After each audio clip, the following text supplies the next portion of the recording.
Before you rush to file your taxes, be sure to listen to these 6 tax steps. These steps can help filers save money and avoid any surprises. Welcome back everyone to Financially Fit with Katie. I am Katie MacDonald, certified financial planner and owner of MacDonald Wealth Management. I am dedicated to being your anchor for a financially fit life. Now please do not forget to subscribe. That way you will be notified when new content has been uploaded. Now let's jump into today's topic, 6 tax steps you don't want to rush before filing your taxes this year.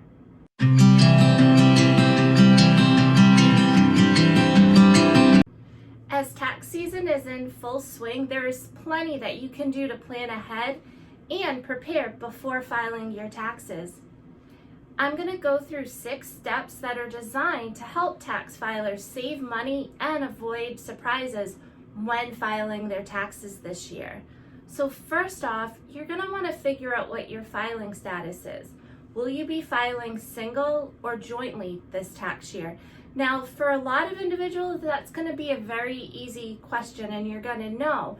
But for some, whether you have a change due to marriage, divorce, separation, or passing, your status will change for the filing period. So you need to identify what steps you'll be listing for this filing period because it greatly impacts how the rest of your return is going to be. So I know I have a lot of clients that have had questions who recently got married, and you really want to make sure that you understand the difference between married filing jointly and married filing separately, because there are major differences between the two.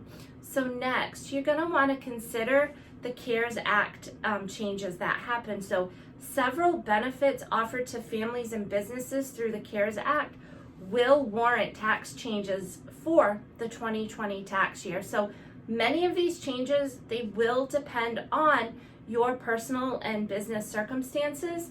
So you really want to consult with a tax specialist if you may fall into one of those categories. So one change is apt to affect some individuals where some may not impact the others.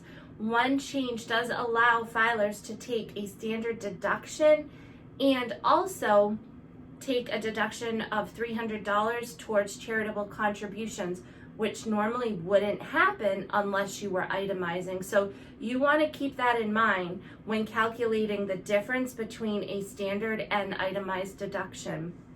Next, and most importantly, organize your information. So even if you're going to work with a tax professional, check to see if they have a checklist. Go through that. Make sure that you have all the information that's listed on there, so you don't forget to file something and now all of a sudden a year down the line you get a friendly notice from the IRS that something was missed. And also to make sure that you're taking advantage of any deductions that may be available to you. So take that extra time, sit and organize all of your documents to make sure that you have not forgotten anything. Next, as discussed when going through the CARES Act, make sure you hunt down all of your charitable donations, especially if you are an individual that does not itemize their deductions and you take the standard deduction. You want to make sure that if you donated at all to any charity in 2020, that you make that note, because you will be able to get up to that $300 deduction, which can either reduce an amount that you owe or provide you with additional money that is owed to you. So very important to take some time again to go through and make sure you haven't missed anything. Next, catch up on retirement savings. So if you have an IRA, whether that be a traditional IRA or a Roth IRA, you're still able to make contributions for the previous tax year up through the April 15th tax filing. So if you're an individual that is able to make a deductible traditional IRA contribution and you have additional funds, you really want to think about making that contribution and make sure that when you do that, that you do have it coded correctly for 2020. and not as a current year contribution. And if you have a Roth IRA and you fall within the income limits to make a Roth IRA contribution, absolutely, you want to make sure that you're taking full advantage of that. Now, just as a reminder, in 2020, you can contribute up to $6,000 for a traditional or a Roth up to age 50, and then for individuals age 50 and above, you can make an additional contribution as a catch-up, which would allow you to put a maximum of $7,000 in. If there's any questions on that, or you're not sure which one you should take advantage of, or if you qualify, absolutely reach out to a financial advisor or speak with your tax consultant, and they will be able to advise you. And then lastly, avoid the estimated tax penalty. So if you are a business owner or otherwise earn income that does not have taxes automatically withheld, then you want to make sure that you're setting aside and mailing in estimated tax payments. One thing too, if you're first starting out, you're not sure what those amounts are, make sure that you are setting up a separate account that is designated for your tax payments. You want to make sure that when your taxes are completed and it comes time to pay your taxes, that you actually have that money set aside. Again, working with a tax professional, they will be able to go through and provide you with an amount that you should be setting aside.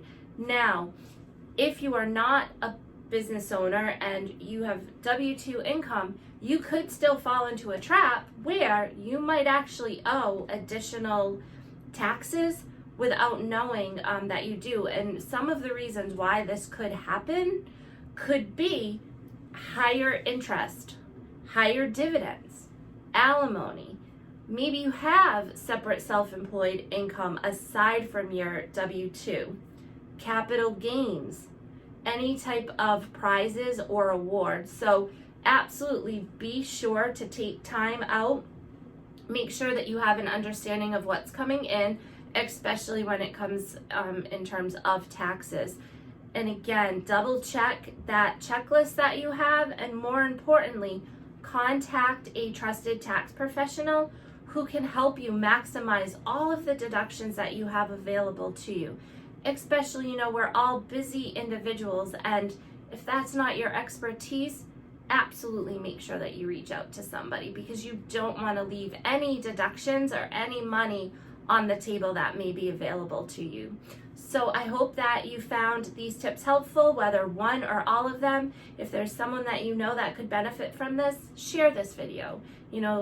I want to get out this information so that individuals can empower themselves and so that they can become more knowledgeable in areas that they might not be familiar with. So if there's any questions that I can help you with, feel free to reach out to me. My contact information is listed in the description box. And until next time, everyone, stay safe, be well, bye.